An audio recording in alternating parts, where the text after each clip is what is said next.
Alright, this is a video tutorial on how to get the Dolphin emulator and how to make it work and all that stuff and get it set up right and the right version to get and everything. Alright, now let's get started. Now, the first thing you want to do is go to this website.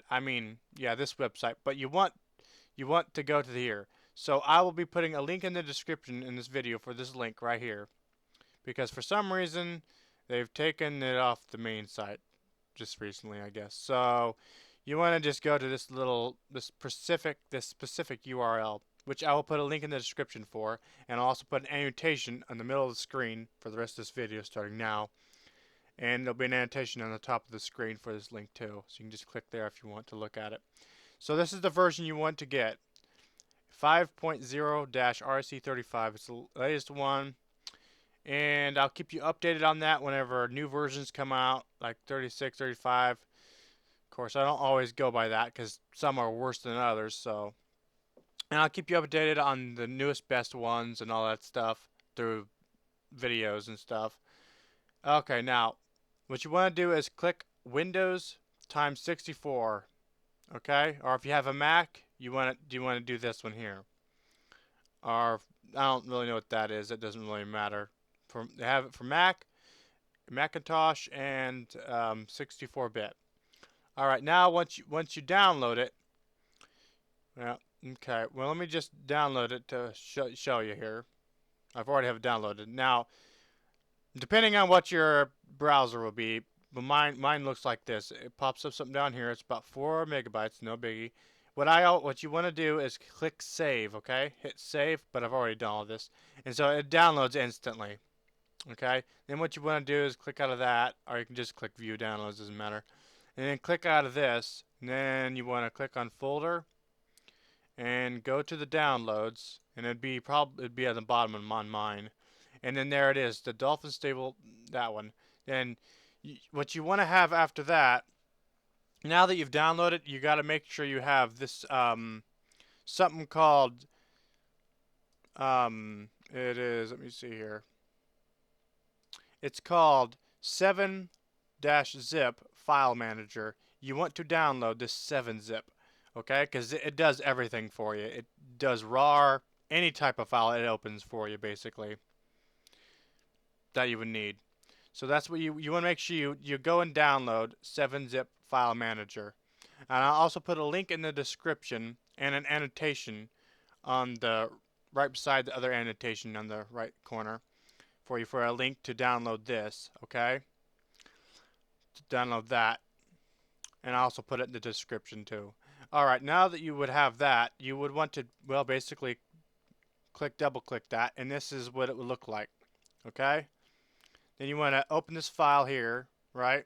Well, basically you don't want to do that. What I would do when I'm testing them, I just drag it to there, and so on and so forth. So, like say, like just do this, like that. Alright, and so then you just wait for it, and it's like 19 megabytes. Then you want to open the folder, and there you have Dolphin and all the games, okay? But I already have it, so I'm just going to delete this one. It doesn't need to be there. Alright, so that's how you get the Dolphin on there. Now, I'm going to show you my settings that I have it set up for. And it's good with any game, basically. Works with just about any game that I've came across. Alright, and I've named it GameCube plus Wii Emulator, okay? Alright, here's the list of my games. Harry Potter, Wii games. That doesn't have a banner. Well, that's not into that. Okay.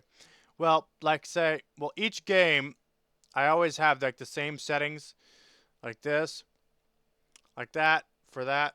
Okay. Now, for my Zelda game, my Twilight Princess game, I have it like this. Basically, for every single game you got on here, you want to have it this checked, and everything else just unchecked, and that checked, and that checked. And I'd recommend having that not set. And I have this at 25. You would want to have that at 25, so that's what you would need there. And of course, I got little cheats on and stuff. I get them manually. All right. Now, basically for every game, I have it set up the same way. So yeah, you just for some games you might want to have this ticked. you know, tech or whatever you want to call it. Now for the configuration. Now I have, of course, this on. Now you want to have the frame limit always on auto for anything, and you definitely want to have this on here. And all this does is just make it Japanese. All right, you want this is your choice option though to have it boomy, clean. This is just interface of the thing, so it doesn't really mean anything.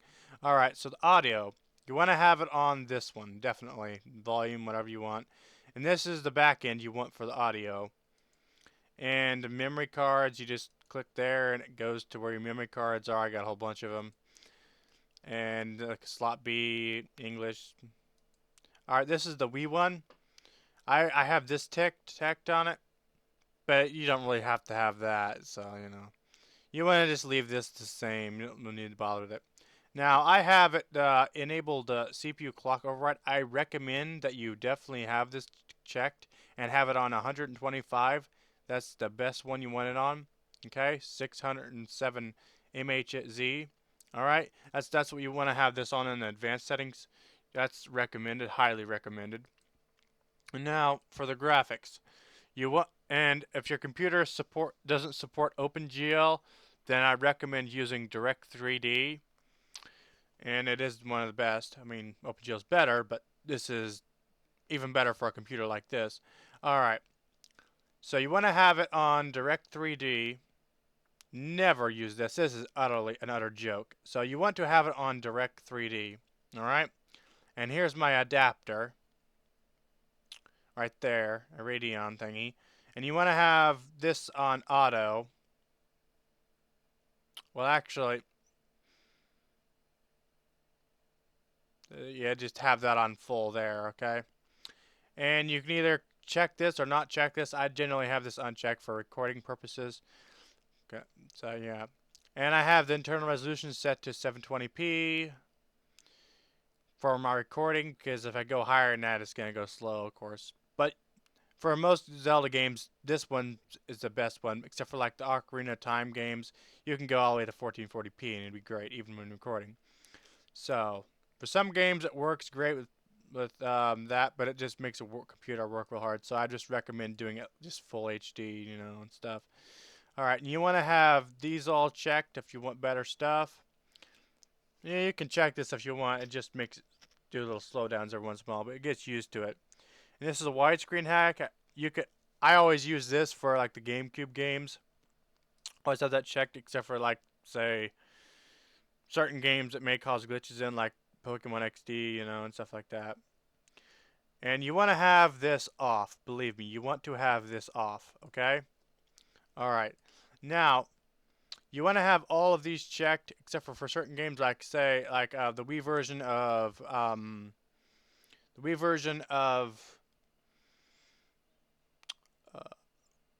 Twilight Princess. You want to have this off. And for Skyward Sword, you want to have this off, but in the beginning of the game, let's just say I recommend you actually have this on, but I haven't found any problems with that. So yeah, you want to have this checked too, and have this on fast, and so on and so on and so forth. But for like Pokemon XGL Darkness, you want to have this all the way on safe. Okay. All right. Well, that's what you need to have for See, I'll show you here. Uh, let's click on a game, and I'll show you the Wii version of. Oh, and for the Wii version, you want to have something called Bluetooth device. It's at a Bluetooth adapter. All right, for this, and you want to have that. I'll just click on this real fast. Now I'm just going to do a save state real fast. Number F7. All right. Yeah, communications. I need to refresh it. You gotta click refresh like this. All right. And then there now it says it's connected. See down there. Now, and I also got a Dolphin sensor bar. Got it from Amazon. So there we go. All right. So that's how that works. Okay. All right. And that's it, folks. And that's how you set up Dolphin and use it. And then later on, if you guys want, I can show you how to set up these as well in the future. Well, that's it for this tutorial. I hope this helped, and if it did, please comment and click like, and hope to you subscribe.